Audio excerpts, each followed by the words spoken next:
The day my son told me I was no longer welcome at my grandchildren's birthday parties, I felt something inside me finally break. For 3 years, Rebecca had been systematically cutting me out of their lives, and Thomas had stood by and let it happen. It took me losing access to my own grandchildren to realize I'd spent 68 years of my life putting everyone else first. So when I discovered I was the anonymous owner of the Victorian home they'd been desperately trying to buy, I didn't say a word. I just signed the papers transferring ownership to myself and waited for them to find out. Before we jump back in, tell us where you're tuning in from, and if this story touches you, make sure you're subscribed because tomorrow, I've saved something extra special for you. My son Thomas had always been the sensitive one of my 3 children. Even as a little boy, he'd fall in love too easily, with stray cats, with adventure stories, with grand ideas that rarely materialized. When he brought Rebecca home 6 years ago, I recognized the familiar pattern. Thomas, swept away by her confidence and beauty, didn't notice the calculating look in her eyes when she surveyed our family home, or the way she subtly directed his choices while making him think they were his own. I kept my concerns to myself. After 42 years of marriage to my late husband Edward, I'd learned when to speak and when to observe quietly. The wedding was lavish beyond what Thomas could afford, Rebecca's dream ceremony that left them starting marriage with crushing debt. I offered to help, but Rebecca declined, saying they wanted to build their life on their own terms. Later, I learned she had accepted substantial financial help from her own parents. It was the first of many small rejections that would grow into something more insidious. When my first grandchild Emma was born 4 years ago, everything changed. I'd expected to be there for the birth, as I had been for my daughter Sarah's children, but Rebecca's mother was the only one permitted in the delivery room. Rebecca's just more comfortable with her own mother, Thomas explained apologetically, over the phone. I swallowed my disappointment and arrived at the hospital the next day with a handmade blanket I'd spent months knitting. Rebecca barely acknowledged my gift. "Oh, we already have so many blankets," she said, setting it aside without really looking at it. "Mom brought the one from my own christening, so we'll probably use that." I noticed Thomas glancing at me with that same apologetic look, but he said nothing. That blanket I'd poured my heart into disappeared, and I never saw Emma wrapped in it.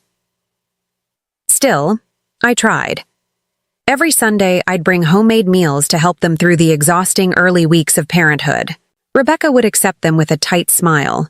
But once, arriving earlier than expected, I found her scraping an entire casserole into the garbage disposal. "Oh, Margaret," she said, not even bothering to look embarrassed. "Emma has some sensitivities, and the doctor thinks my diet might be affecting my milk. We're avoiding dairy now." The casserole had no dairy, but I didn't point this out. When little James was born 2 years later, I wasn't even notified until he was 3 days old. "We wanted some private time," Rebecca explained during my brief supervised visit. I noticed how she hovered when I held him, as if I might somehow damage this tiny person who shared my blood. I'd raised 3 children of my own and helped with 4 other grandchildren, but in Rebecca's eyes, I was incompetent. The visits became more restricted, the excuses more elaborate. The children had schedules that couldn't be disturbed. They were going through a stranger anxiety phase. Rebecca was concerned about too many visitors during cold and flu season, which somehow stretched across all seasons for me, though not for her family or friends. Thomas, caught between his wife and his mother, chose the path of least resistance. Our once close relationship dwindled to brief phone calls where he sounded perpetually distracted, and quick visits without Rebecca or the children. "She's just protective," he'd say. "It's not personal." But it was personal. Every holiday, I'd watch as Rebecca posted photos on social media of the children surrounded by her family. Every milestone, first steps, first words, first day of preschool, I'd learn about through Facebook rather than from my own son. The children were growing up without knowing me, and Rebecca was making sure of it. The breaking point came last month. Emma was turning 4, and I'd spent weeks searching for the perfect gift. A dollhouse, handcrafted by a local artisan, with tiny furniture I'd carefully selected piece by piece. I called Thomas to confirm the party details. "About that, Mom," he began, his voice strained. "Rebecca thinks it might be better if you skip this one." "Skip Emma's birthday?" I repeated, sure I'd misheard. "It's just, there are some issues with space, and Rebecca's planned activities for the kids that are pretty structured and—" "Thomas," I interrupted, "please don't lie to me. What's the real reason?" The silence stretched so long I thought he might have hung up. "Rebecca thinks you undermine her parenting," he finally admitted. "She says you give the kids too many sweets and ignore her rules about screen time. And there was that comment you made about Emma's hair needing a trim. That was months ago, and I only mentioned it once. I know, Mom, but Rebecca feels judged and she doesn't want that energy at the party." "Energy," I repeated flatly. See? "You can come by the next day. Bring your gift then," he offered lamely. "And will Rebecca be home then?" Another silence. That's what I thought. I hung up before he could hear the break in my voice. I spent that evening going through old photo albums, tracing Thomas's childhood with my fingertips. The gap-toothed boy who'd brought me dandelion bouquets. The teenager who'd confided his dreams while we baked cookies together. The young man who'd wept on my shoulder after his first heartbreak. How had that son become this stranger who couldn't stand up for me, for his children's grandmother? The next morning, my phone pinged with a notification from the neighborhood social media group. Rebecca had posted asking if anyone knew the owner of 542 Maple Street, the Grand Victorian on the corner that had recently been listed for sale. "It's our dream house," she wrote. "We've submitted an offer but heard the owner is considering multiple bids. If anyone has connections or information, please message me." I stared at my phone, a strange feeling washing over me. 542 Maple Street. My heart began to race as I opened my filing cabinet and pulled out a folder marked EJ Investments. Inside was the documentation for the property investments Edward and I had made over the years. Our little secret. We'd used a holding company name for privacy. His initials, not our surname. And there it was. 542 Maple Street, purchased 15 years, ago as a rental property, and managed through a property management company. The current tenants had given notice, and the management company had listed it without consulting me first, assuming I'd want to sell now that I was alone. My finger hovered over my phone, ready to call Thomas and tell him the incredible coincidence. But something stopped me. Would it matter to Rebecca that I owned her dream house? Would it suddenly make me worthy of being in my grandchildren's lives? The bitterness of that thought surprised me. Instead, I called my property manager and explained that I wanted to take the house off the market. "I've decided to move in myself," I told him, the plan forming as I spoke. It wasn't entirely impulsive.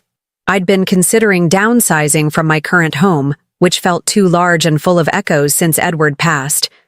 The Victorian was smaller, but charming, with a garden that Edward had always particularly loved when we visited the tenants. "There have been several offers already," the manager informed me. "One couple is particularly persistent." "I'm not selling," I said firmly. "Please inform all parties that the owner has decided to occupy the property." That evening, my phone rang. Thomas, for the first time in weeks, initiating a call to me.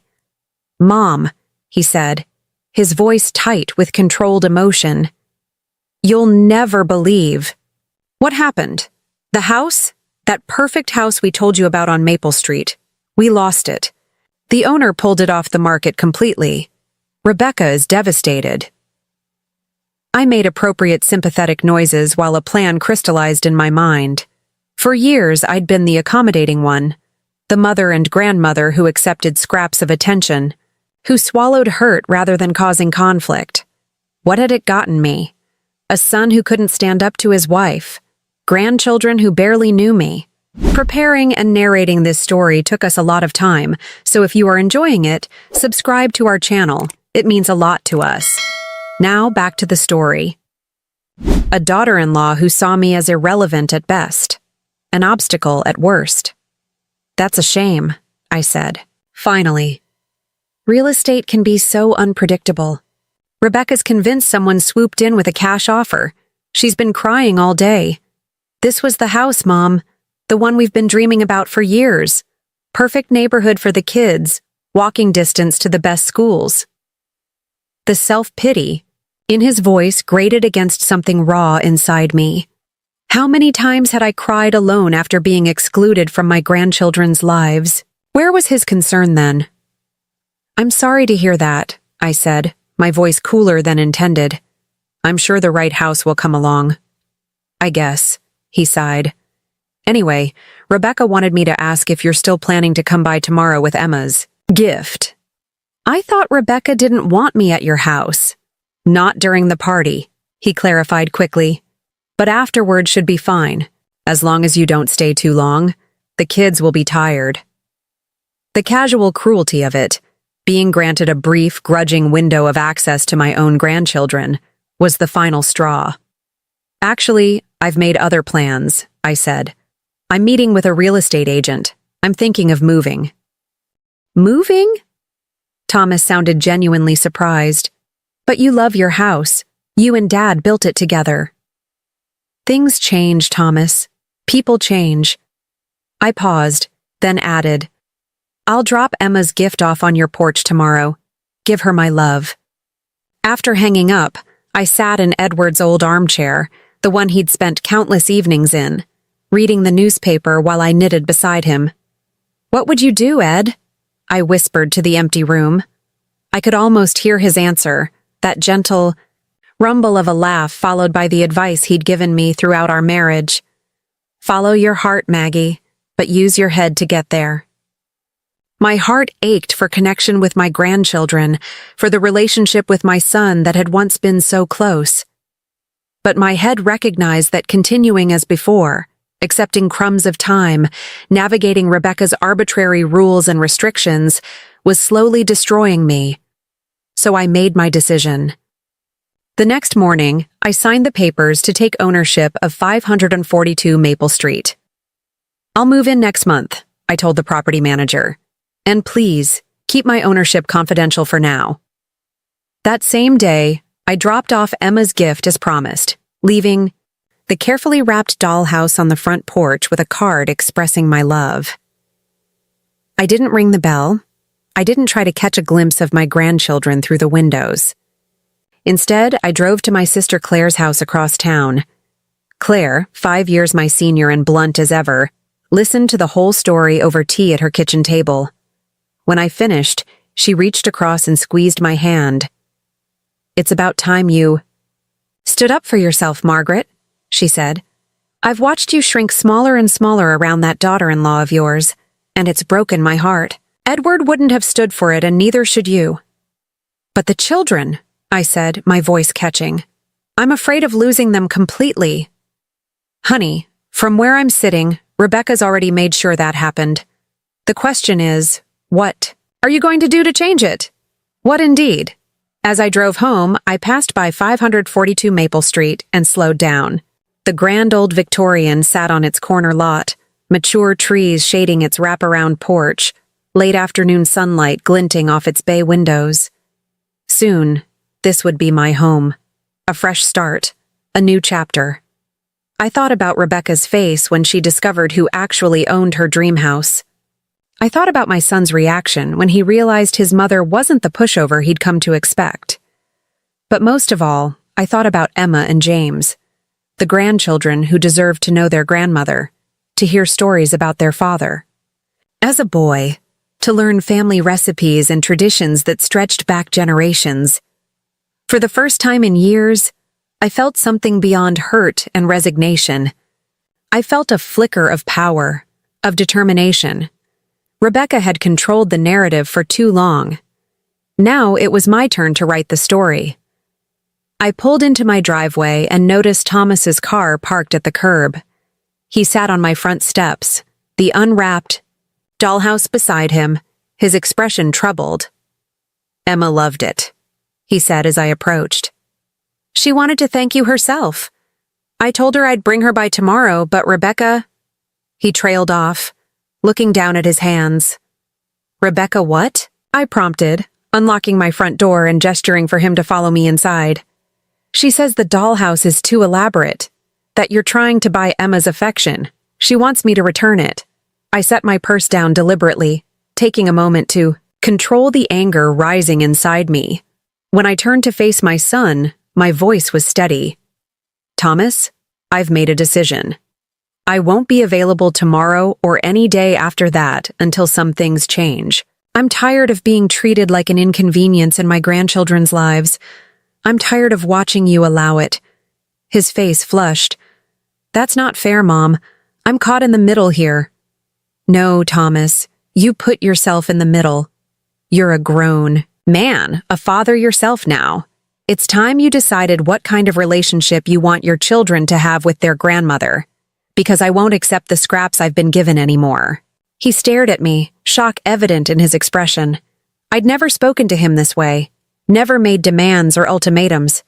I'd always been the mother who understood, who compromised, who accommodated. Not anymore. "Take the dollhouse back to Emma," I said, moving toward the kitchen. "Tell her it's hers to keep, regardless of what Rebecca thinks. And when you're ready to have a real conversation about my place in your children's lives, you know where to find me." I paused, then added, "At least for the next month." "What do you mean?"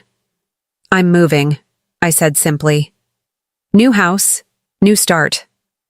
As Thomas left with the dollhouse, looking bewildered by this unfamiliar version of his mother, I felt a strange lightness. The pain was still there, the hurt of rejection, the fear of further estrangement. But alongside it was something new, the certainty that I was finally standing up for my own worth. And as for 542 Maple Street, I wasn't sure yet exactly how that piece would play out in this family drama. But for the first time in years, I felt like I was holding some cards of my own. The next morning, I woke before dawn. For a moment, I lay perfectly still, listening to the silence of my empty house, a silence that had once felt like loneliness, but now hummed with possibility. I'd made my decision, set boundaries with Thomas for the first time in his life. And now it was time to move forward. I called my lawyer, Judith, and asked her to meet me for an early breakfast. We'd been friends since our children attended the same elementary school, and she'd helped me navigate the legal complexities after Edward's death. Over coffee and omelets at a quiet corner table, I laid out my situation, watching her expression shift from concern to barely concealed delight. "So let me make sure I understand," she said, tapping her pen against her notepad. "You accidentally discovered you own the house your daughter-in-law is obsessed with. Your son and his wife have been keeping you from your grandchildren. And now you're planning to, what exactly? Move into this house and surprise them?" "Not exactly surprise them," I clarified. "I'm going to renovate it first, make it mine, and then, well, I haven't quite figured out that part yet." Judith leaned back, studying me with new appreciation. "Margaret Williams, I've known you for 30 years, and I've never seen this side of you. I like it." "I've never seen it either," I admitted, "but I'm tired of being pushed aside. I'm tired of my son not standing up for me. I'm just tired." I squared my shoulders, but not too tired to fight for my place in my grandchildren's lives. "Well, legally it's straightforward," Judith said. "The house is yours to do with as you please. As for grandparents' rights—" Her expression grew more serious. "That's murkier territory. Without evidence of unfit parenting, courts generally defer to parents' wishes about who has access to their children." "I'm not looking to take them to court," I said quickly. "That would only make things worse. I just want to—" I searched for the right words. "Reset the power balance. Rebecca sees me as insignificant, disposable. I want her to recognize that I matter. And you think owning her dream house will accomplish that? It's a start," I said with more confidence than I felt. After breakfast, I drove straight to 542 Maple Street with the keys the property manager had given me. Standing alone on the wide front porch, I felt a flicker of doubt. Was I being petty? Manipulative? But then I remembered Emma's birthday party, Thomas's weak excuses, Rebecca's systematic campaign to erase me from their lives. No, this wasn't about revenge. It was about reclaiming my dignity and fighting for relationships that mattered. The house was empty but full of echoes from the previous tenants, faint outlines where pictures had hung, slight indentations in the carpet from furniture. I wandered from room to room, trying to see it through Rebecca's eyes. The spacious kitchen with its bay window overlooking a garden that Edward had helped design years ago. The formal dining room with built-in china cabinets. The 4 bedrooms upstairs, one of which would make a perfect nursery for any future grandchildren. Standing in what would be my new bedroom, I realized I was crying, not from sadness, but from a strange mixture of determination and liberation. For decades, I'd defined myself as Edward's wife, as my children's mother, always accommodating, always putting others first. Now, at 68, I was finally putting myself first, and it felt both terrifying and exhilarating. My phone buzzed with a text from Thomas. "Mom, can we talk?" "Rebecca's upset about yesterday." I stared at those words, feeling a familiar tug of maternal guilt. In the past, I would have called immediately, ready to smooth things over, to accommodate Rebecca's feelings once again. Instead, I slipped my phone back into my pocket unanswered and continued my tour of the house. By noon, I'd made a decision. I called a contractor who had done work for Edward and me years ago and arranged for him to meet me at the Victorian the following day. Then I called Claire. "I need your help," I told her. "I'm packing up my house and moving next month, and there's a lot to sort through." "About time," Claire said without hesitation. "I'll be there in an hour with boxes and wine."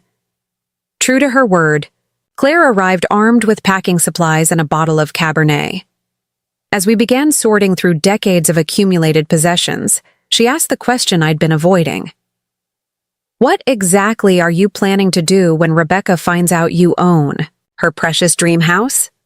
I carefully wrapped a crystal vase that had been a wedding gift and placed it in a box before answering. "I don't know yet. Part of me wants to see her face when she realizes. Part of me just wants my grandchildren back in my life, however that happens." Claire handed me another piece to wrap. "And what about Thomas? Have you spoken to him since yesterday?" He texted. I didn't answer. She raised an eyebrow. "That's a first." "A lot of firsts happening lately," I said with a small smile. We worked in companionable silence until Claire picked up a framed photo of Thomas's wedding day. Him beaming in his tuxedo, Rebecca radiant in white, Edward and I flanking them with proud smiles. "She wasn't always this way, you know," I said quietly. "When they first got engaged, she was different, warmer, more inclusive. Sometimes I wonder what changed." "Power changed," Claire said bluntly. "She secured her position, had children, and realized Thomas would never stand up to her. So she stopped pretending." I took the frame from her, studying Rebecca's perfect smile. That's a harsh assessment. Am I wrong? After a pause, I placed the photo in a box labeled "Maybe." "No, you're not wrong, but I still don't understand why she's so determined to keep me away from the children. What threat could I possibly pose?" Claire sat on the edge of my bed, wine glass in hand. "Some women are territorial about their children. Maybe she's afraid they'll love you too much. Maybe she's jealous of your relationship with Thomas, however strained it is now. Or maybe—" She hesitated. "Maybe what?" "Maybe she's just not a very nice person, Margaret. Not everyone has your capacity for kindness." That night, after Claire left, Thomas called again. This time, I answered. "Mom, what's going on?" He sounded equal parts concerned and irritated. "You're moving? Just like that? Where? Why now?" I sat in Edward's chair, feeling its familiar comfort. "I've been thinking about downsizing for a while. Now, since your father died, this house has felt too big, too full of memories. I've found a place that feels right for the next chapter of my life. But why didn't you talk to me about it first? I could have helped you look, made sure you weren't making a hasty decision." The patronizing tone grated on me. "Thomas, I'm 68, not 88. I don't need supervision to make decisions about my own life." "That's not... I didn't mean..." He sighed. "Mom, I'm worried about you. First the thing with the dollhouse, now this sudden move. It's not like you to be so impulsive." "Maybe you don't know what I'm like anymore," I said quietly. "We hardly talk these days, and when we do, it's always on Rebecca's terms, always working, around her rules about when I can see the children, if I can see them at all." "That's not fair," he said automatically, but his voice lacked conviction. "Isn't it? When was the last time I saw Emma and James? When was the last time you brought them to visit me without Rebecca orchestrating every minute, watching me like I might somehow damage them? She's just protective." "No, Thomas, she's controlling. There's a difference. And you've allowed it, encouraged it even, by never standing up for me."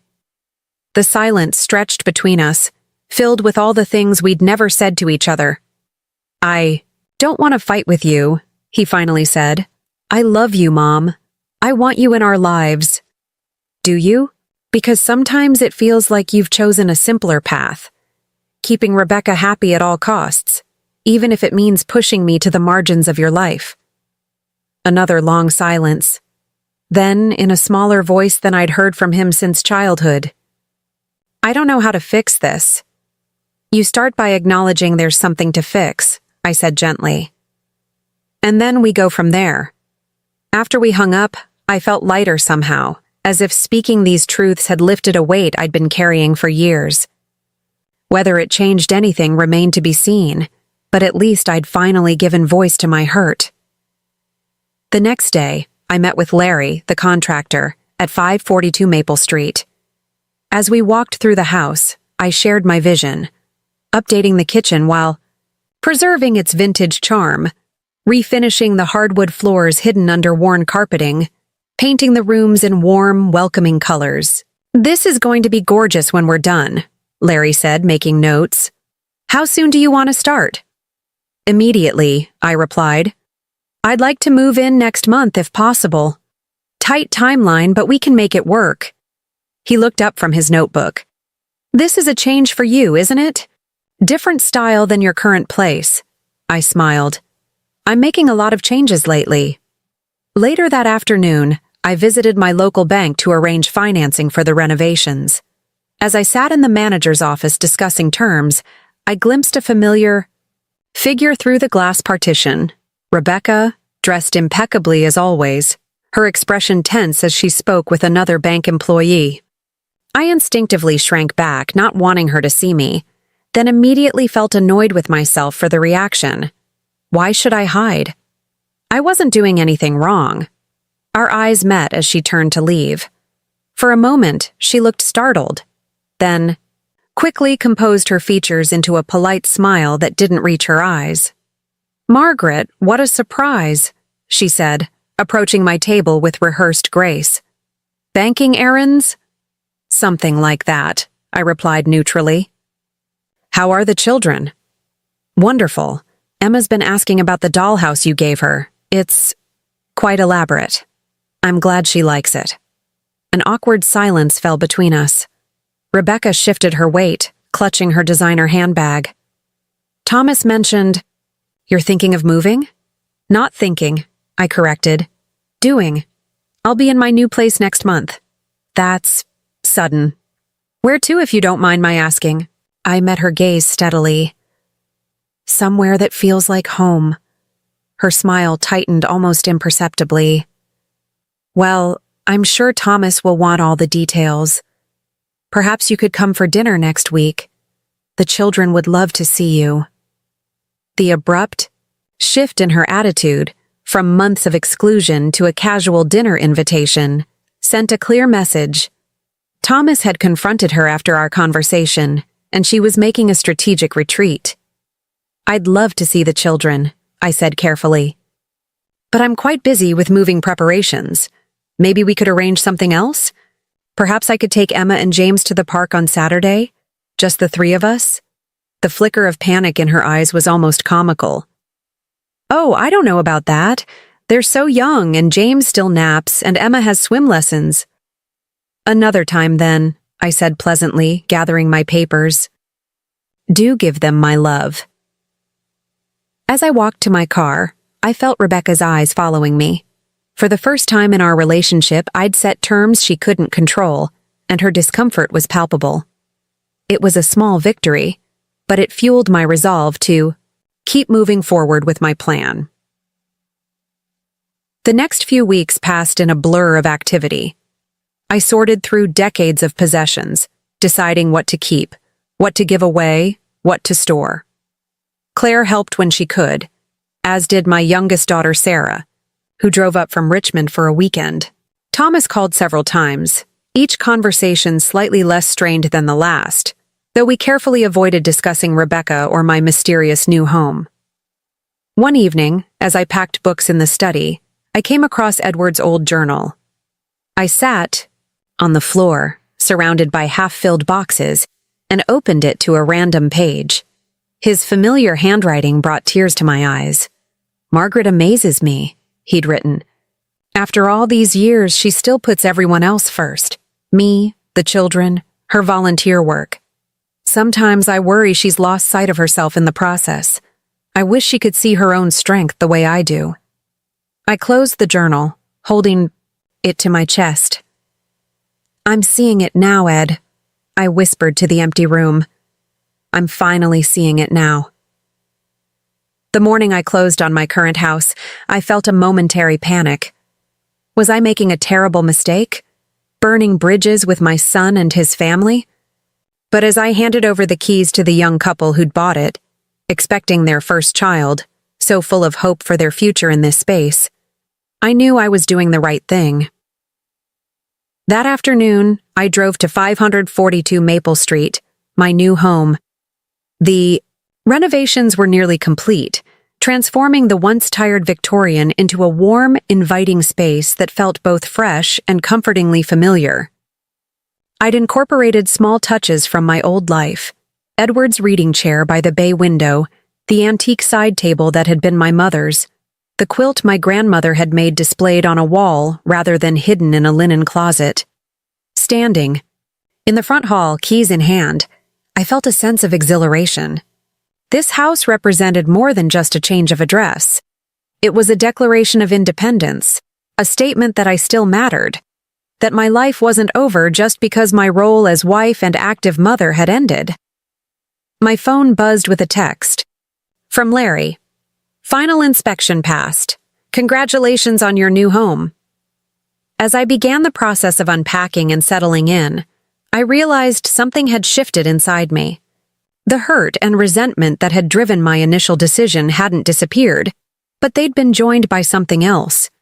A genuine excitement about this new chapter, regardless of how the situation with Thomas and Rebecca resolved.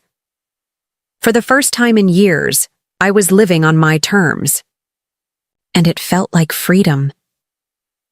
My first morning in the Victorian, I woke to sunlight streaming through windows I'd forgotten to hang curtains on. For a moment, I felt disoriented. The unfamiliar ceiling, the different angle of light, the distant sound of children playing that hadn't been part of my old neighborhood's morning soundtrack. Then it all came rushing back. This was my home now, my fresh start. I padded downstairs in my slippers, enjoying the creak of the original hardwood stairs beneath my feet. The kitchen gleamed with new appliances, but I'd kept the vintage feel with butcher block countertops and glass-fronted cabinets. My coffee maker, the one luxury I'd unpacked immediately yesterday, sat ready on the counter. As the rich aroma filled the kitchen, I carried my mug to the back porch and surveyed my new garden. It needed work. The previous tenants had maintained the basics, but the carefully planned flower beds Edward had designed years ago had become overgrown, the trellises sagging under the weight of untrimmed climbing roses. Yet even in its neglected state, I could see its potential, just as I was beginning to see my own. Well, look who's finally moved in. I turned to find an elderly woman peering over the picket fence that separated our properties. Her silver hair was cut in a stylish bob, and despite the early hour, she was impeccably dressed in linen slacks and a bright coral blouse. "I'm Harriet Abernathy," she announced, unlatching the gate and marching into my yard without waiting for an invitation. "I've lived next door for 43 years. Watched this house change hands 6 times. She looked me up and down appraisingly. "You're the owner? Not just another renter?" "Yes, Good. This place needs someone who cares about it. Beautiful bones, but that last family." She made a dismissive gesture. 2 teenagers who thought the garden was their personal skateboard park nearly destroyed Edward's roses. I nearly spilled my coffee. "Edward's roses? You knew my husband?" Harriet's eyebrows shot up. "Your husband? You're Edward Williams' wife?" She squinted at me more closely. "Well, I'll be damned. Margaret, isn't it? He used to talk about you whenever he came to check on the place. Always said you had a better eye for gardens than he did." I sank into one of the wicker chairs on the porch, stunned. "You knew we owned this house? All these years?" "Of course," Harriet said, making herself comfortable in the chair beside mine. "Edward and I would have coffee right here on this porch, every few months. He was so proud of this property, said it was an investment for your future." She paused, her expression softening. "I was sorry to hear about his passing. He was a good man." "Yes, he was," I said quietly. "So?" Harriet leaned forward, eyes bright with curiosity. "Why now? Why move here after all these years of renting it out?" I hesitated, not ready to share the full story with this stranger. It felt like time for a change. Harriet didn't look convinced but didn't press further. Instead, she gestured toward the garden. "Those peonies need dividing if they're going to bloom properly next year. I've got some gardening tools you can borrow until you get your own." Without waiting for a response, she was up and heading back toward her house. "Come over for cocktails. At 5. I want to hear all about what you're planning to do with the place." Before I could protest, she was gone, leaving me laughing softly at her whirlwind presence. It had been years since someone had simply assumed I'd want to socialize, without the complications of family dynamics or the need to work around Rebecca's schedule. It felt refreshingly simple. After breakfast, I drove to the local garden center. If I was going to restore Edward's garden, I needed proper tools and plants. As I wandered through aisles of perennials, I found myself drawn to bold colors and varieties I'd never considered before. Not just the safe, traditional flowers I'd always planted, but exotic-looking blooms with dramatic shapes and vibrant hues. "First-time gardener?" asked an employee, noticing my overflowing cart. "Hardly," I replied with a smile. "Just my first garden that's truly mine." By the time I returned home, my car was filled with plants, tools, and bags of mulch. I changed into old jeans and a faded t-shirt, pulled on gardening gloves, and set to work.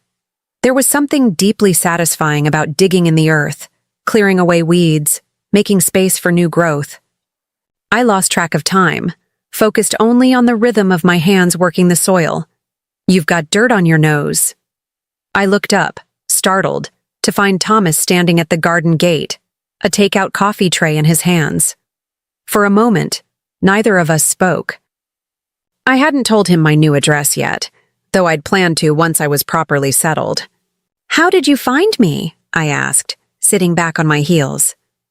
"Sarah," he admitted. "She didn't want to tell me at first, said I should wait until you were ready. But I convinced her I just wanted to check that you were okay." He held up the coffee tray. "Peace offering?" I peeled off my gloves and stood, suddenly aware of my disheveled appearance. dirt-streaked clothes, hair escaping from its hasty ponytail. I'm not exactly prepared for visitors. Mom, Thomas said softly. It's just me. Something in his tone, a vulnerability I hadn't heard in years, made me relent. Come in then, but mind your shoes on the new floors.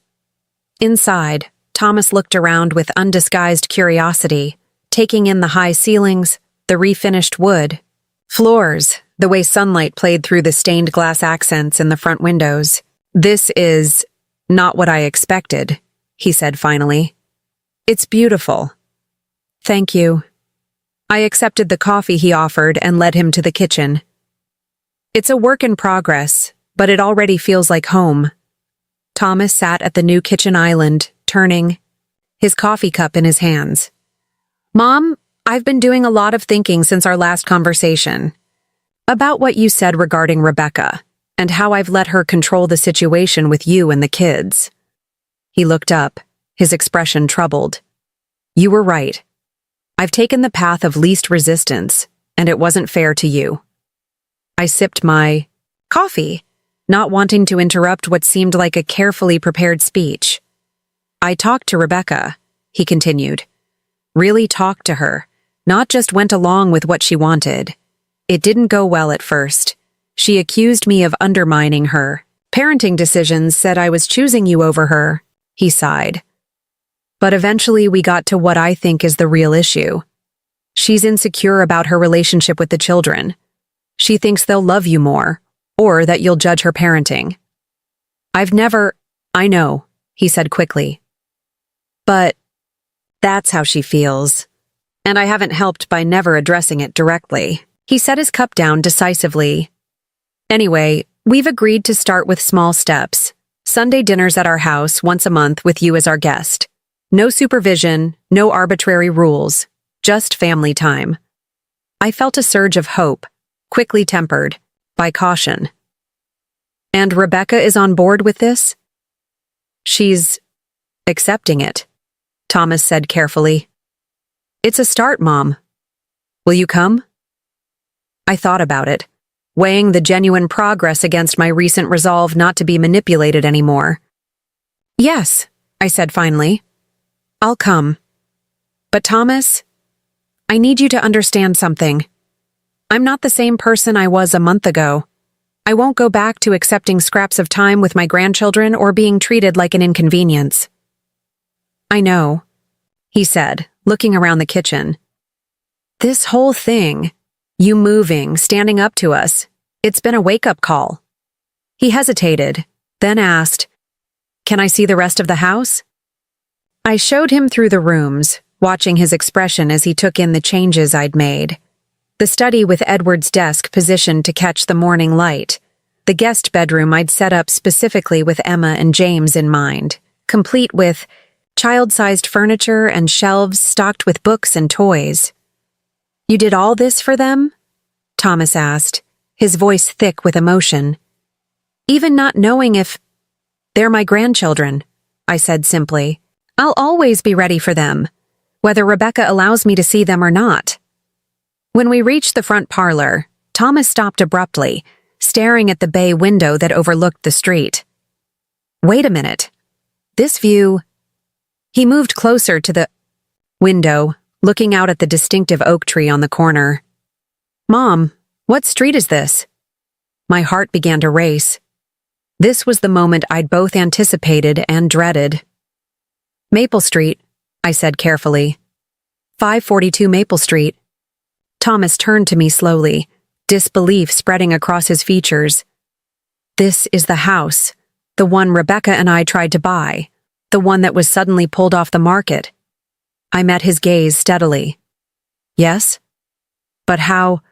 Why? His expression cycled rapidly through confusion, shock, and then understanding. The property management company, EJ Investments, Edward James, Dad's initials. He sank onto the window seat staring at me. You and Dad owned this house all along? And you didn't tell me when you knew we wanted to buy it? I didn't know. At first, I explained, sitting beside him. I only found out when I saw Rebecca's post about your dream house and realized it was our rental property. By then, I trailed off, not wanting to revisit the hurt that had motivated my initial decision. By then, you were angry with us, Thomas finished. With me. Not just angry, I corrected.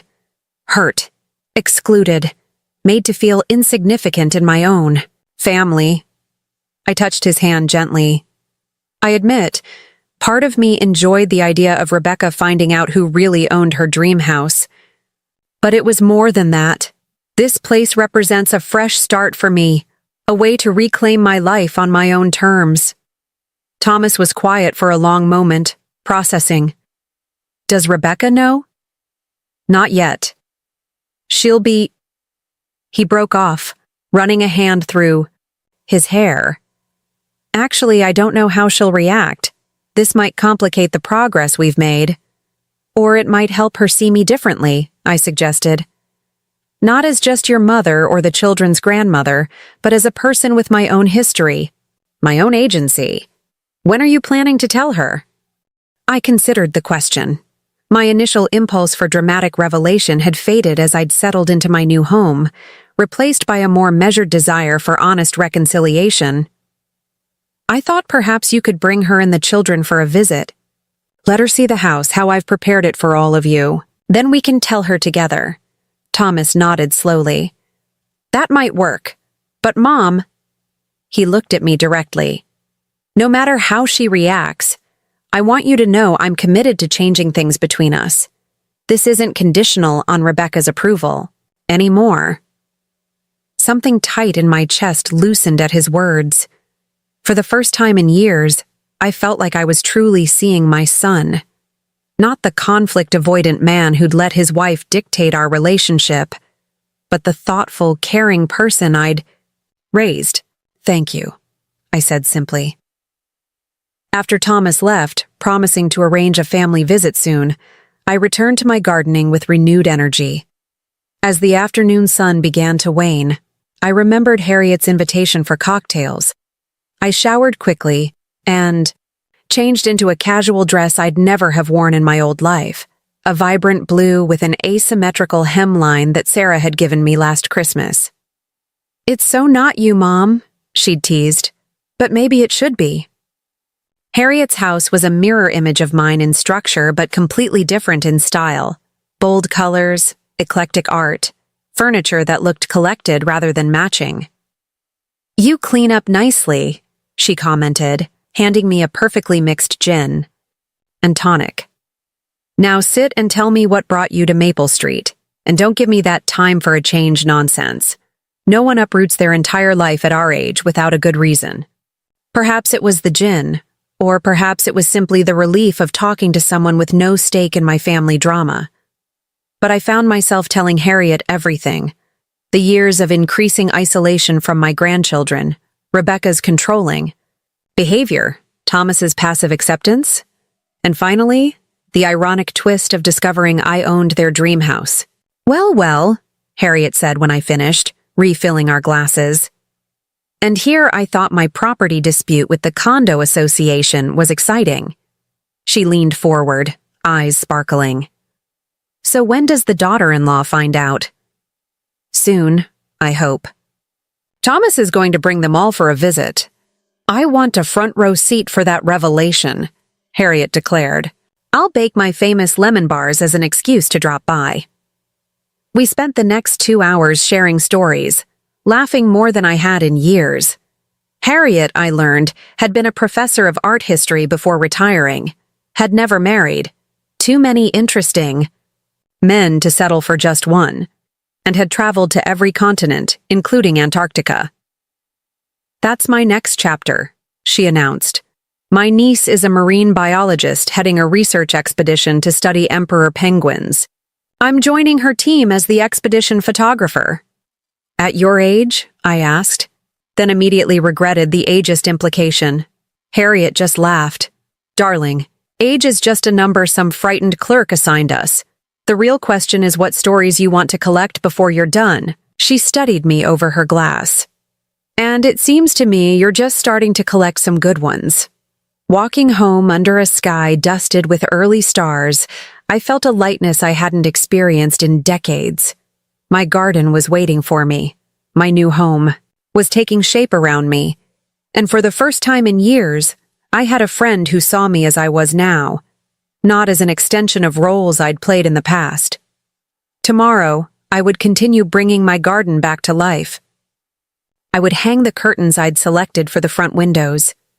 I would prepare for the possibility of my grandchildren running through these rooms, their laughter filling spaces that had been silent too long.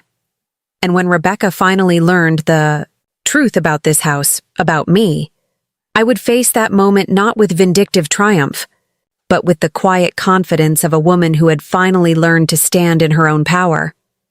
As Harriet had said, I was just beginning to collect some good stories, and this one was far from over.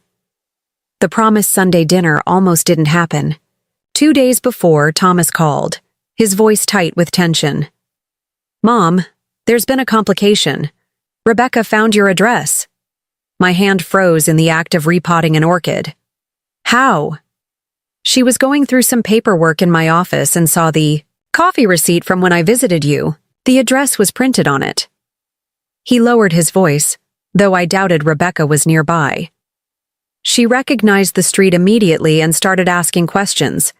I didn't confirm anything, but she's suspicious. A mixture of anxiety and relief washed over me.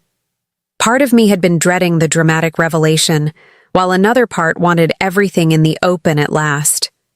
"What does she suspect exactly?" I asked. "She thinks it's a bizarre coincidence that you moved to the same street as our dream house. She's been driving by, trying to figure out which house is yours." His voice grew even quieter. "She doesn't know the number yet." "I see." I wiped soil from my hands, considering. "Perhaps it's time to accelerate our plan. Why don't you bring Rebecca and the children here tomorrow, instead of me coming to your house Sunday?" "I don't know if she'll agree to that." "Tell her I have something important to share with both of you, something that might change how she sees our family situation." "That sounds ominous, Mom." "It's not meant to be, but we can't keep tiptoeing around this forever." After we hung up, I called Harriet. "The confrontation's happening tomorrow," I told her. "Any advice?" "Wear that blue dress," she said promptly. "And don't lose your temper no matter what she says. The minute you show anger, you've lost the high ground." I spent the rest of the day preparing, not just cleaning the house and baking cookies for the children, but mentally rehearsing what I would say to Rebecca, how I would explain my decision without sounding vindictive, how I would make clear that this house wasn't leverage, but a new beginning. That evening, my doorbell rang unexpectedly. I opened it to find Rebecca standing alone on my porch, her expression a complex mixture of anger and curiosity. "So this is where you've been hiding," she said, looking past me into the hallway. "May I come in?" I stepped aside wordlessly, my heart hammering. This wasn't how I'd planned the revelation, but perhaps it was better this way. Just the two of us, without Thomas or the children as audience or buffer. Rebecca walked slowly through my front rooms, taking in every detail with a critical eye. I followed, watching her recognize elements she'd probably seen in the real estate listing photos. The distinctive stained glass, the ornate fireplace mantel, the unique layout. When she reached the bay window in the front parlor, she stopped abruptly, just as Thomas had. "This is it, isn't it?" she said, her voice eerily calm. 542 Maple Street. Our house. "My house," I corrected gently. "Though I hadn't realized. You and Thomas were interested in it until after you'd already made your offer." She turned to face me, eyes narrowed. "And you expect me to believe that? That it's pure coincidence you own the exact house we were trying to buy?" "Not coincidence. No. Edward and I purchased this property 15 years ago as an investment. We used his initials for the holding company. The management company listed it without consulting me first when the tenants gave notice." Rebecca's perfect composure slipped, just slightly. So, when we found our dream home, made plans for our future, started imagining our children growing up here, you knew all along it would never happen? No, I said firmly. I had no idea you were interested in this house until I saw your social media post about it. By then, I hesitated, choosing my words carefully. By then you'd decided to punish us. Rebecca finished coldly. By then I'd decided to reclaim my life, I countered. Rebecca, for 3 years I've watched you systematically cut me out of my grandchildren's lives. I've bent over backwards to accommodate your rules, your schedules, your arbitrary restrictions, on when and how I could see Emma and James. And through it all, Thomas stood by and let it happen. Something flickered in her expression. Guilt, perhaps, or simple discomfort at having her behavior named so directly. You don't understand what it's like, she said, her voice dropping. Having in-laws constantly judging your parenting, your housekeeping, your marriage. I've never judged you. You didn't have to say anything. Every time you brought homemade food, every time you stepped in to comfort Emma when she was crying, every time you showed up with those perfect, thoughtful gifts, it was like a silent rebuke. Look what a better mother, a better woman I am than you. I stared at her, genuinely shocked. That was never my intention. I was just trying to help, to be part of their lives. Well, it felt like criticism, Rebecca insisted, though some of the fire had gone out of her voice. She sank onto the window seat, looking suddenly exhausted. When I saw this house, it felt like a fresh start. Somewhere that would be completely ours, with no history, no comparisons. I sat beside her, maintaining a careful distance. And now you've discovered it has a history after all. My history. Edward's history. She nodded, not looking at me. Rebecca, I said quietly, I didn't move here to spite you, though I admit the irony wasn't lost on me. I moved here because at 68, I finally realized I needed a life of my own. Not just as a mother or grandmother or widow, but as Margaret, a woman with her own dreams, her own space. She glanced at me sideways, something almost like curiosity in her expression. I never thought of you that way, she admitted, as a person separate from your relationship to Thomas. Few people do at my age. We become defined by our roles, our relationships to others. But we're still whole people, with desires and disappointments just like anyone else. Rebecca was silent for a long moment, looking around the room. You've made it beautiful, she finally said. Different than I would have, but beautiful. Thank you. The children would love it here. The admission seemed to cost her something. They're welcome anytime, I said carefully. With proper supervision, of course. I allowed myself a small smile. The corner of her mouth twitched in response, almost a smile of her own. Thomas doesn't know you're telling me this, does he? No. He wanted us to break it to you together, gently, but I've found that sometimes the Band-Aid approach is best. She stood, smoothing her skirt with practiced grace. I need time to process this, to decide what it means for our family. I understand. I walked her to the door, feeling an unexpected sense of accomplishment. We hadn't resolved everything, far from it, but we'd had our first honest conversation in years. It was a start. As Rebecca reached for the doorknob, she turned back. Thomas said you've invited us all over tomorrow. Yes, the children haven't seen my new home yet. She nodded, her expression unreadable. We'll be here at noon.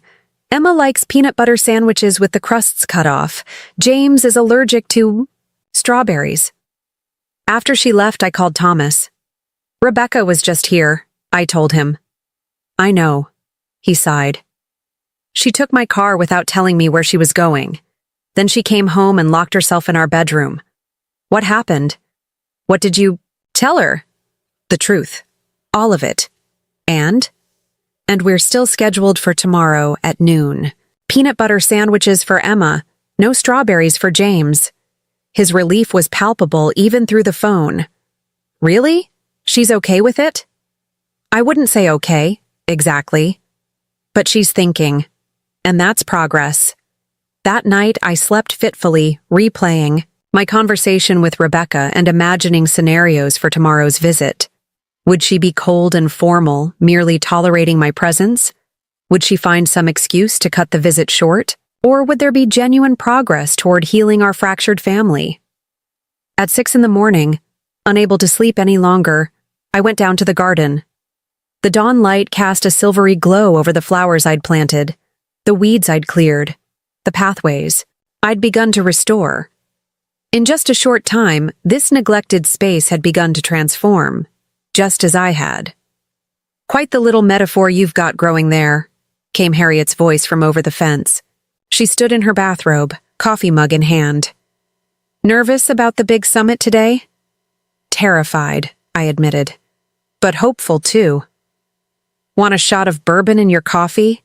Dutch courage for the maternal trenches? I laughed. It's not even 7 in the morning. Details, details. She waved a dismissive hand. Well, if you change your mind, my door's open, and I'll have the lemon bars ready by 11:30. As I returned to my gardening, I realized the knot of anxiety in my chest had loosened slightly. Whatever happened today, I had created something here, not just a home or a garden, but a life. A life that included family, I hoped, but wasn't defined solely by my role within that family. For the first time, I felt truly ready to face Rebecca, not as an adversary or a supplicant, but as an equal. Two women with different perspectives but a shared love for the same children, the same man, and perhaps, if we were very lucky, a shared future in this house that had brought us together in such an unexpected way. At precisely 11:28, Harriet appeared, at my back door with a plate of lemon bars, dressed in what appeared to be her Sunday best, a vibrant emerald pantsuit with a silk scarf artfully draped around her neck. You're not being subtle, I noted, accepting the plate. Subtlety is for the young, she replied with a dismissive wave. They have time to waste on it. At our age, it's better to be direct. She peered around my kitchen. Everything ready for the royal visit? I'd spent the morning preparing. Peanut butter sandwiches with crusts removed for Emma. Turkey and cheese for James, cut into dinosaur shapes using cookie cutters I'd found at a specialty shop. A fruit platter carefully arranged to avoid any strawberries. Freshly baked cookies cooling on the rack. And in the backyard, a surprise I hoped would delight them both. A wooden swing set I'd had installed 2 days earlier. As ready as I'll ever be, I told Harriet, though I'm not sure what to expect after yesterday's conversation with Rebecca. Expect the unexpected, Harriet advised sagely. And remember, you hold the deed to this house, but that's not where your real power comes from. She tapped my chest. It's this, your willingness to stand up for yourself while still leaving room for reconciliation. That's the balance most people never manage. Before I could respond, the doorbell rang. Harriet grinned. That's my cue to disappear. I'll be in my garden if you need reinforcements. She slipped out the back door as I went to answer the front. There they stood, my family, together on my doorstep for the first time. Thomas looked nervous, his eyes darting between Rebecca and me as if anticipating conflict. Rebecca's expression was carefully neutral, though I detected a hint of the vulnerability she'd shown yesterday.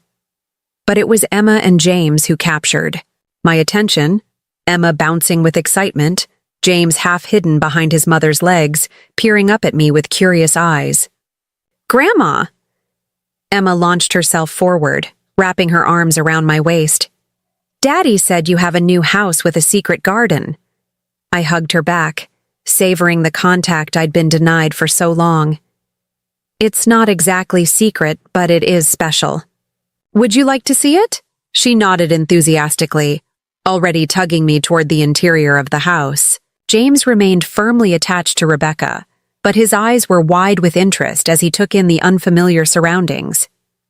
"It's beautiful," Thomas said, genuine appreciation in his voice as they followed me inside. "You've really made it your own." Rebecca said nothing, but I caught her studying the changes I'd made to the spaces she'd once imagined filling with her own family's life. The tension between us was palpable, but different than before, less hostile, more uncertain. I showed them through the house, watching Emma's delight as she discovered the children's books I'd placed on low shelves in the living room, the art, supplies arranged in colorful jars in what had become my studio, the child-sized table and chairs in a sunny corner of the kitchen. "Can I color here?" she asked, already settling herself at the small table. "Of course," I said, pulling out a drawer filled with paper and new crayons. "I set this up especially for you and James." James, still clinging to Rebecca's hand, looked torn between caution and interest. I knelt to his level, not approaching too closely. "I have something else to show you both," I told him. "Outside in the garden. Would you like to see?" His small nod was barely perceptible, but it was enough. We moved through the French doors onto the back patio, where the swing set stood, simple but sturdy, with 2 swings, a slide, and a small climbing area with a telescope at the top. Emma squealed with delight and raced toward it. James looked up at Rebecca, seeking permission. After a moment's hesitation, she nodded, and he broke away, following his sister more cautiously but with growing excitement. As the children played, the 3 adults stood awkwardly on the patio. Thomas cleared his throat. "Mom, you didn't have to do all this." "I wanted to," I said simply. "They're my grandchildren. This is their home too, if you'll let it be." Rebecca's gaze fixed on her children, now both laughing as they took turns going down the slide. "You've gone to a lot of trouble," she said quietly. "For children you barely know anymore." The words stung, but I recognized them as truth, not attack. "I know them in my heart," I replied. "And I'd like the chance to know them in reality, who they're becoming, what they love, what makes them uniquely themselves." Thomas placed a hand on Rebecca's shoulder, a silent question in the gesture. She covered his hand with her own, but addressed me directly. "I've been thinking about our conversation yesterday," she said. "About what you said regarding being seen as a complete person, not just a role." She paused, seeming to choose her words carefully. "I never considered that you might feel the same invisibility I've sometimes felt as a mother and wife. I hadn't expected this opening, this acknowledgement of shared experience. It happens gradually," I said. "First, you're a person with roles. Mother, wife, daughter. Then somehow you become the role itself in people's eyes. Just Thomas's mother or the grandmother." Rebecca nodded, her gaze returning to the children. "It was different for me. I went from promising young architect to Emma's mom overnight. My identity disappeared so suddenly I couldn't breathe sometimes." "You never mentioned that," Thomas said, looking surprised. "What was I supposed to say? That I resented our beautiful baby for erasing me? That every time your mother stepped in so effortlessly, knowing exactly what to do when I was struggling, it felt like confirmation that I wasn't cut out for motherhood?" Felt a pang of realization. All those times I'd thought I was helping, I'd actually been undermining her confidence, her sense of competence in her most vulnerable new role. "Rebecca," I said gently, "I never meant to make you feel inadequate. I was trying to help, to be useful. I know that.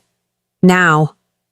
She sighed, but at the time it felt like criticism, like I couldn't measure up to the perfect mother and grandmother. "You seem to be." Thomas looked between us, clearly processing this new perspective. "I had no idea either of you felt this way." "We never told you," Rebecca and I said simultaneously, then shared a startled glance that melted into reluctant smiles. The ice broken, We moved to the patio furniture where I'd set out lemonade and Harriet's lemon bars. As the children played, we began a halting but honest conversation about the past 3 years.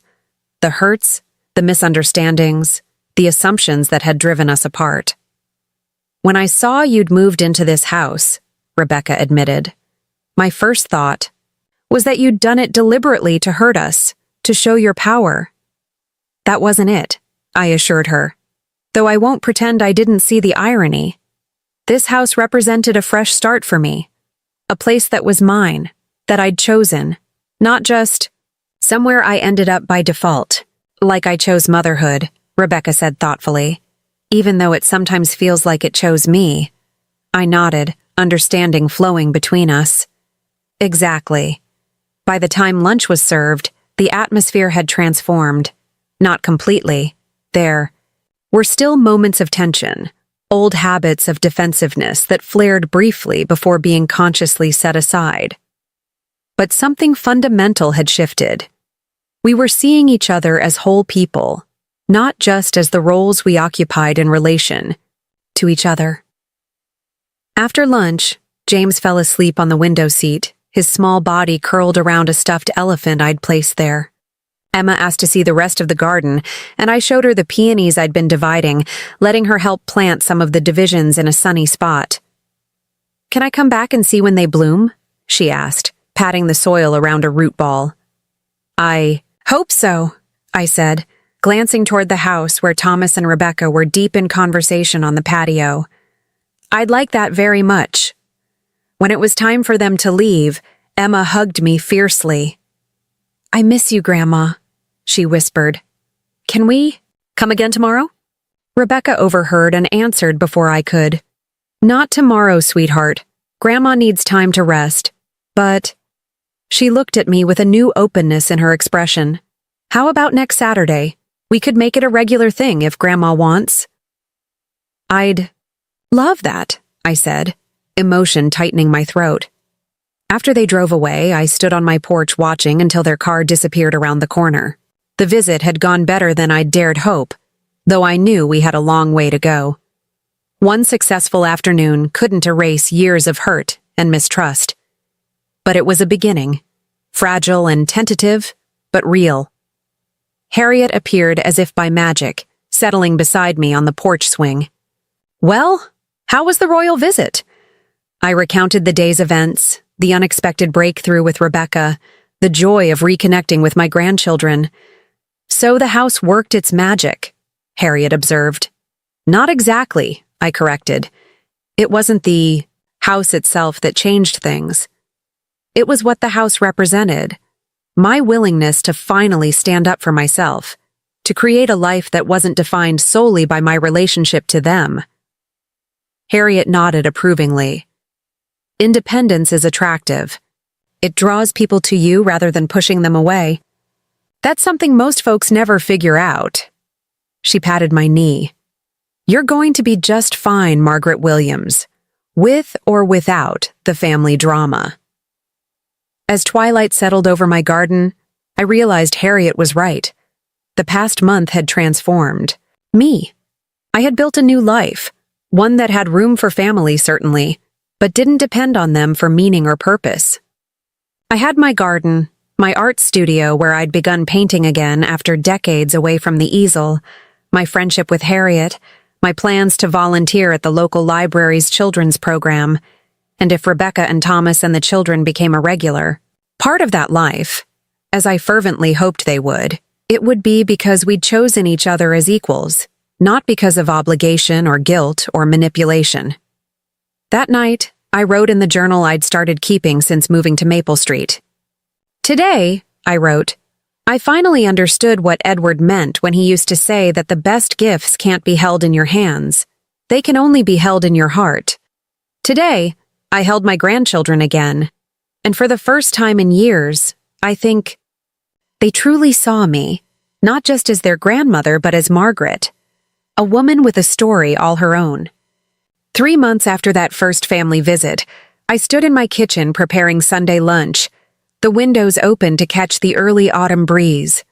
My hands moved with practiced ease, chopping vegetables for a salad while a roast chicken filled the house with its savory aroma. From the backyard came the sound of laughter, Emma's high, clear giggles and Thomas's deeper chuckle as they harvested the last tomatoes from the garden beds we'd planted together. "Need any help?" Rebecca appeared in the doorway, James balanced on her hip. In his hands, he clutched a slightly mangled bouquet of marigolds, his contribution from the garden. "You could set the table if you don't mind," I suggested. "James, those flowers are beautiful. Shall we put them in a special vase?" He nodded solemnly, extending his small fist to offer me the blooms.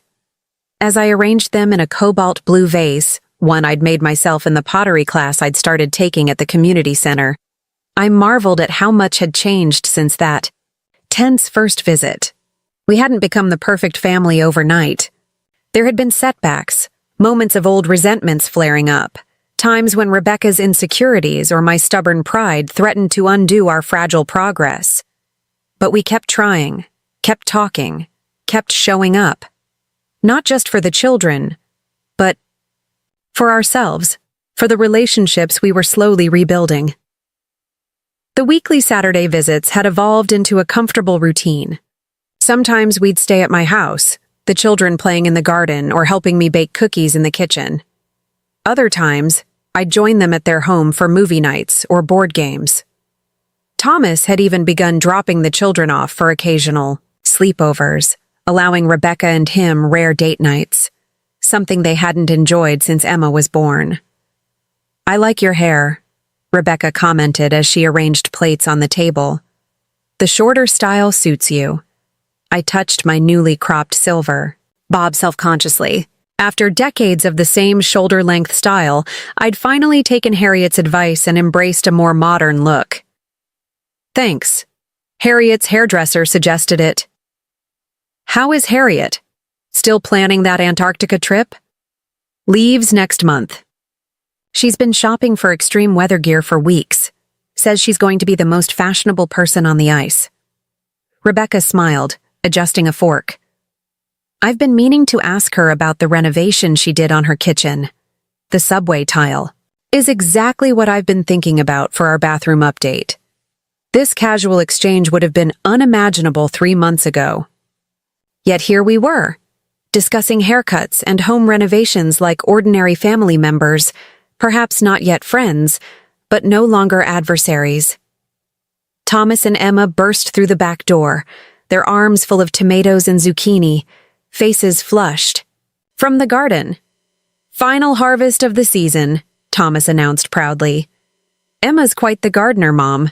Takes after you." "Grandma's teaching me all about plants," Emma informed her mother seriously. "I'm going to have my own garden plot next spring. Is that so?" Rebecca met my eyes over Emma's head, a question in her expression. I nodded.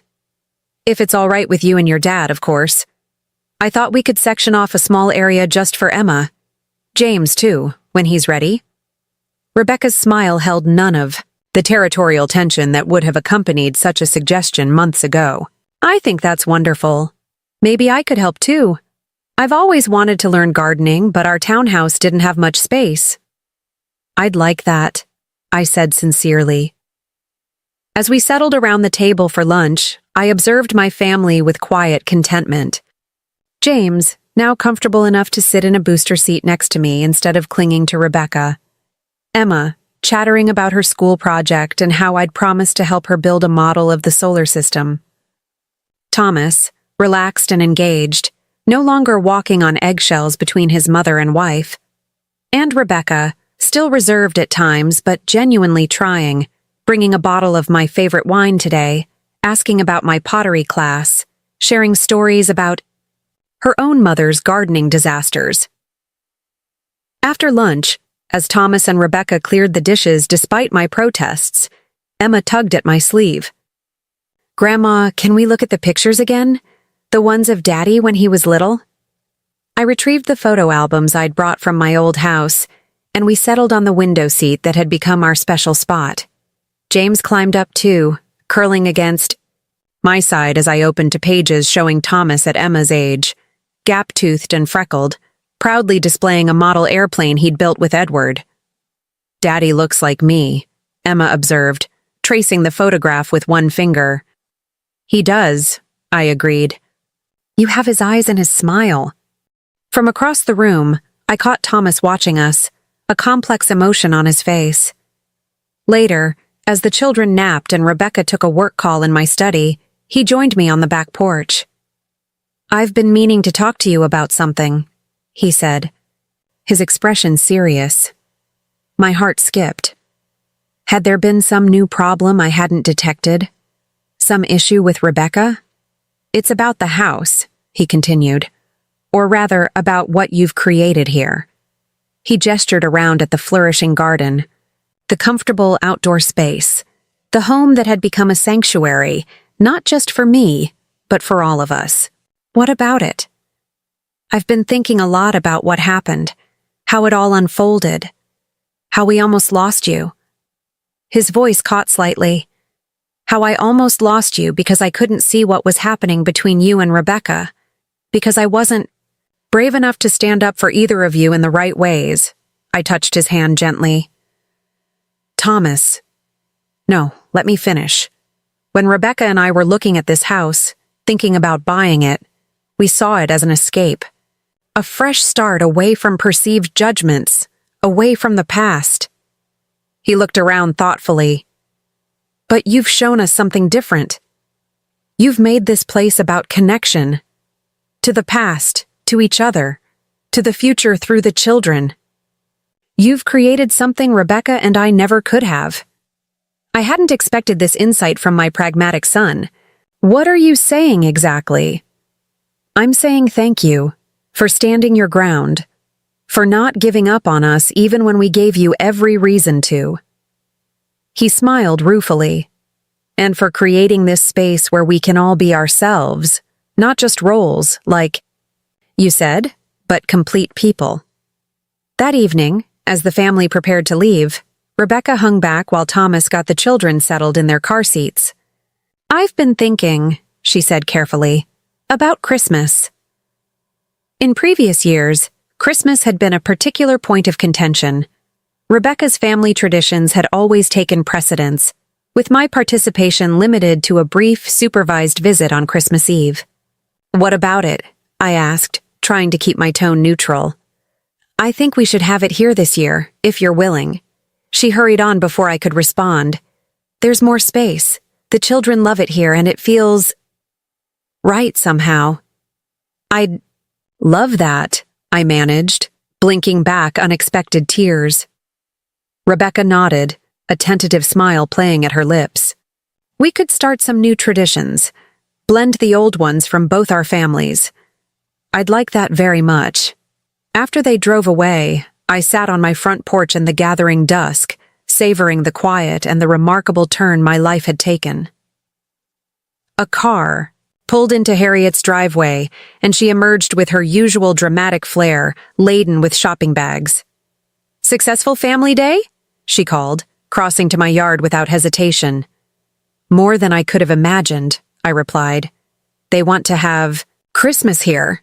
Harriet settled beside me, nudging my shoulder companionably. Well, well, quite the victory lap, Margaret." "It doesn't feel like winning," I mused. "More like everyone finding their proper place, their true voice." "Same thing in my book." She studied me with shrewd eyes. "You know, when you first moved in, you were all about that family drama. The house, the daughter-in-law, the estranged grandchildren. Important stuff, certainly. But look at you now." "What do you mean?" "I mean, you've built a life that's about more than just your family relationships. Pottery classes on Wednesdays, volunteering at the library on Thursdays, that painting you're entering in the community art show, the garden restoration project. Me, dragging you to jazz concerts you pretend not to enjoy." She grinned. "You're living, Margaret. Fully living." I considered this, watching the first stars appear in the darkening sky. "I am, aren't I?" "And that's why they've come around," Harriet continued wisely. "Not because you own this house or because you forced the issue, but because you became someone they wanted in their lives. not someone they felt obligated to include. Later that night, I sat at Edward's old desk in my study, a space that had become truly mine over the past months. I opened my journal to a fresh page, pen hovering over the paper as I searched for words to capture the day's significance. Finally, I wrote, "Today I realized something important. When I moved into this house, I thought it was about reclaiming power in my relationship with Thomas and Rebecca, about being seen and respected as the grandmother of Emma and James. But it was never really about the house itself, or even about my role in the family. It was about finding myself again, the Margaret who existed before and beyond all those other identities. In discovering her, I made room for everyone else too." I closed the journal and moved to the window, looking out at my garden silvered by moonlight. The peonies had long since finished blooming, but the beds were ready for spring, for new growth, for whatever the next season might bring. Like me. At 68, I had finally learned that life doesn't end with widowhood or an empty nest, or even family estrangement. It simply changes, offering new pathways, new connections, new ways of being in the world. I had discovered that standing up for myself didn't have to mean standing alone. That boundaries and bridge building could happen simultaneously. That sometimes the most loving thing you can do for others is to fully love and honor yourself first.